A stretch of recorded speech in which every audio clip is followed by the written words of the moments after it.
Hello everyone, I'm Amy and welcome to my channel. In today's video, I'm going to be sharing some advice for parents raising adopted children, 5 things that I wish I knew before adopting, but have learned about throughout my journey as a single adoptive mom.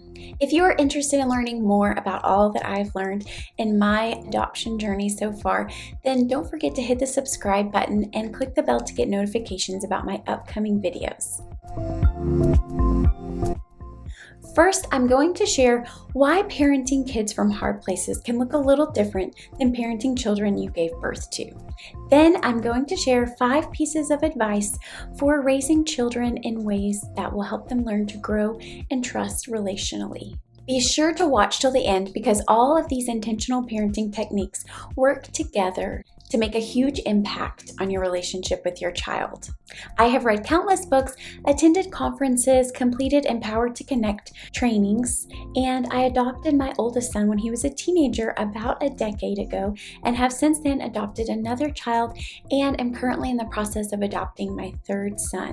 So I am preaching to the choir as I can never get enough of this stuff myself. So let's get started. So what exactly does children from hard places mean? This is a term developed by Dr. Karen Purvis and means children with unique histories. They come to us with trauma, neglect, loss. All children who come to us through adoption or foster care have at least experienced profound loss. Because of this, our children come to us with unique needs that we as parents need to be equipped to faithfully and effectively respond to.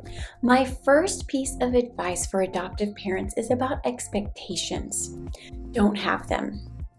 My second piece of advice, just kidding, but seriously, try to be aware of your expectations. All parents bring some expectations into parenting, some realistic and some unrealistic. And especially as adoptive parents, unrealistic, lingering expectations can lead to real disappointment and frustration, and sometimes even a true disconnect with us and our child. This doesn't mean to not want the absolute best for your child and to advocate for that in every way. It simply means to love and meet your child where they are and compassionately lead them forward. You can also celebrate all the little milestones along the way for how huge they really are. Unrealistic expectations is something that I personally have to constantly keep in check. It's also important to remember that you are doing the very best you can to love and care for your child. So even if things don't look exactly the way you think they should, just remember that it is better than the alternative. Children belong in families. The adoption journey invites us to move beyond what we want and to truly embrace our children's needs. We shouldn't expect less for our children. In fact, we should expect more, much more. We just need to hold our expectations loosely and surrender them to the one who called us into this incredible journey to begin with. And as we let go of our expectations of how we think things should be, we realize that God's desires for our family are actually much better than we could have ever imagined. My second advice for adoptive parents is to examine what you bring to the relationship and do your own healing. What you bring to the relationship in terms of your own history, motivations, and expectations matters just as much as your child's history, challenges, and needs. In order to help our children learn to trust and heal, you need to focus on making sense of your past and being realistic about the future so that you can be fully present. If we are willing to do the hard work of piecing together the stories of our past and see the connection between how our past affects our current relationship with our child, then we get to make choices about what happens next. I love this quote by Dan Allender. Parenting is the space in our lives where we are most open to the work of God to change us, if we will only allow our children to lead us into spiritual maturity. I'm so thankful for all the ways that God has used and is continuing to use my children to bring transformation and redemption to my life. My third piece of advice for raising adopted children is to create an environment of balanced nurture and structure. So nurture is things like saying yes, affection, compassion, and structure is things like saying no, limits, rules. You may think, I'm just going to love my child because they have been through so much. Or you may be tempted to think, I'm just going to give my child structure because they came from an environment where there wasn't much structure. But child development research has shown that only in an environment where there is balanced nurture and structure can children truly reach optimal growth and development. If you give them structure when they need nurture, you limit their ability to trust. And if you give them nurture when they need structure, you limit their ability to grow. This doesn't mean you don't need to be more compassionate for a child that has come from a hard place, or that you don't need to try to figure out why their behaviors may not be ideal. But our children do need simple, concrete guidelines. This can look like saying, sweetie, that's not okay. Let's try that again with respect.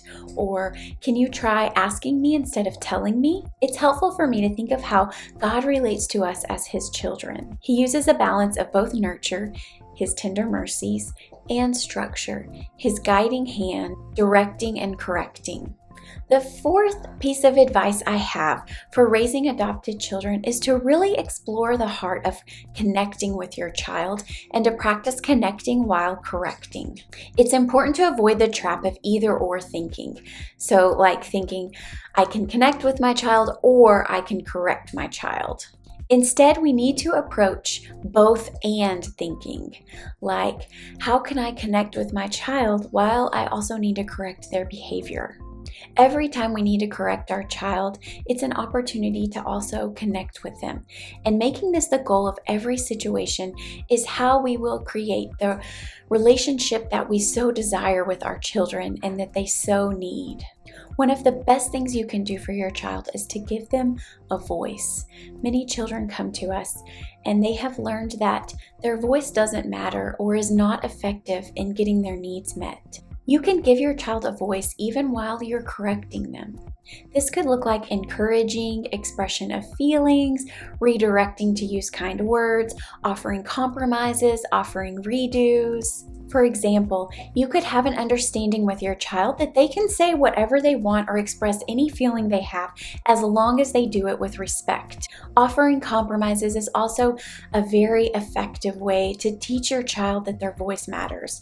So for example, maybe your child is watching TV and you tell them to turn it off and they say no, and then you could say something like, would you like to ask me for a compromise?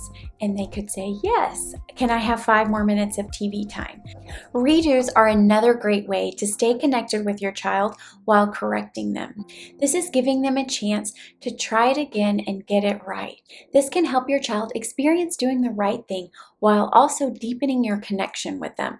Being mindful of your voice and body language is also very important to help you not escalate the situation.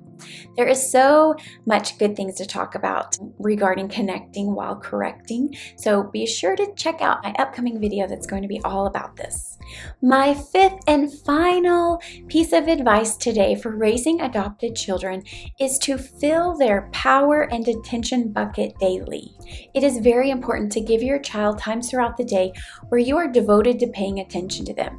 This could be playing a game with them that they want to play, reading a book together, or just watching them do something that they're interested in doing, and without any distractions like your phone.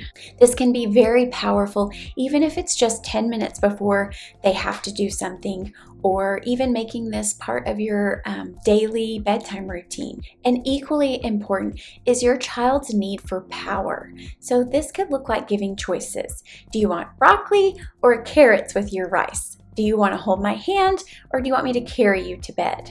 By giving your child choices, you are sharing power with them in an appropriate way. This also helps your child practice using the decision-making parts of his brain. Saying yes whenever possible is a great way to fill your child's power bucket. I think oftentimes we just say no out of convenience or selfishness, and if we will just really pause before we say no and think about why we're going to say no, then we may come to find out that there's really not a good reason. In addition to this, I try to incorporate at least one day a week where I really focus on saying yes to every everything my son asks of me, within reason, of course, but I can always immediately see the positive impact that this has on him.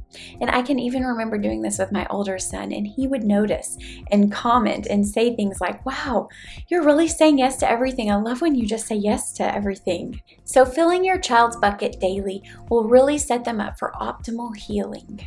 Obviously, learning all of these intentional parenting techniques before you bring your child home would be ideal, but it is never too late to start doing things differently. The adoption journey is filled with so much beauty, joy, and blessings, but it's also marked by loss, pain, and challenges. Therefore, we as parents should do our best to engage with our children in ways that bring true hope and healing. I hope that you gleaned something from this video today, and if you have your own pieces of advice to share, please leave those in the comments below. And if this video was helpful, be sure to give it a like and be sure to subscribe so that you can see my next video coming up. Thanks for watching. Bye!